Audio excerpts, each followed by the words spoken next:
Stop giving birth to children you cannot take care of. Number 1. Poverty is not a curse. Irresponsibility is. Let's make something clear. Being poor is not a sin.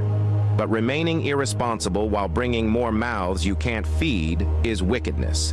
Some people say, children are a blessing. Yes, they are. But blessings must be managed. You cannot claim to have faith while refusing to use wisdom. You can't keep giving birth when you can't even provide the basics: food, clothing, education, safety, and love. If your child grows up hungry, angry, and hopeless, that's not God's fault. That's your lack of planning. Faith without responsibility is foolishness. Don't hide irresponsibility under the umbrella of God will provide. God provides, but He expects you to prepare. Number 2. Don't punish children for your lack of discipline. Some children grow up in broken homes not because of fate, but because their parents were careless. A man who cannot control his urges will fill the world with children he cannot raise. A woman who cannot think before opening her legs will birth pain she cannot handle. And what happens next? The children become victims. They grow up in lack, confusion, and rejection.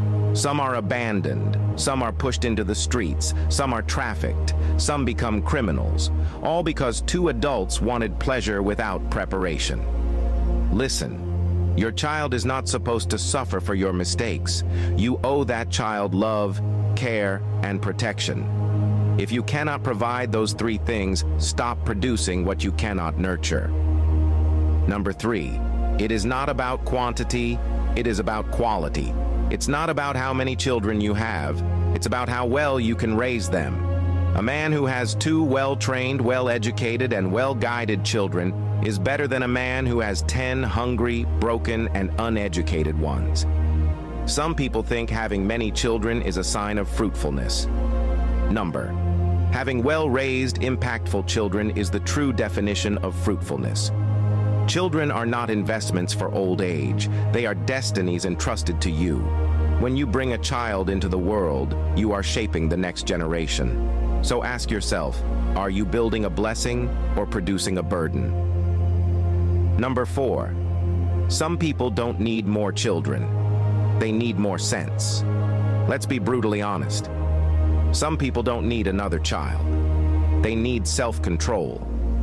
You see a man who can't feed the 3 he already has, yet he's talking about having 5 more. You see a woman struggling to raise 1 child, yet she's getting pregnant again by a man who doesn't even remember her birthday. This is not love, it's foolishness disguised as faith. This is not fruitfulness, it's recklessness wrapped in ignorance. Until you learn self-discipline, you will keep multiplying pain. You don't prove masculinity by impregnating women. You prove maturity by taking care of what you've produced. A real man is not known by the number of children he makes, but by the quality of lives he raises. Number 5, the pain of neglected children becomes the curse of a generation. The child you neglect today becomes the adult that torments society tomorrow. The boy you refuse to train becomes the man who steals. The girl you failed to raise becomes the woman who breaks homes. The pain you sow in them will one day multiply in the world. If every parent raised their children with love, guidance, and responsibility, the world would be a better place. But when we bring children into brokenness, we are planting seeds of trauma that will grow into chaos.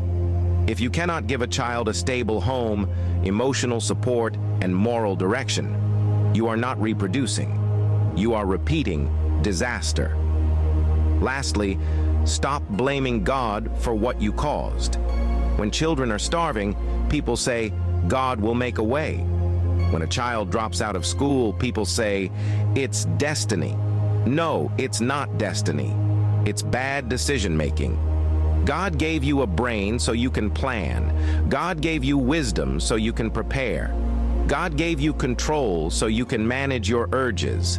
But you ignored all that, and now you're blaming God for what your carelessness created. Let's stop using spirituality to excuse stupidity. Prayer cannot replace planning. Speaking in tongues cannot replace financial discipline. God will not take care of the children you refuse to plan for.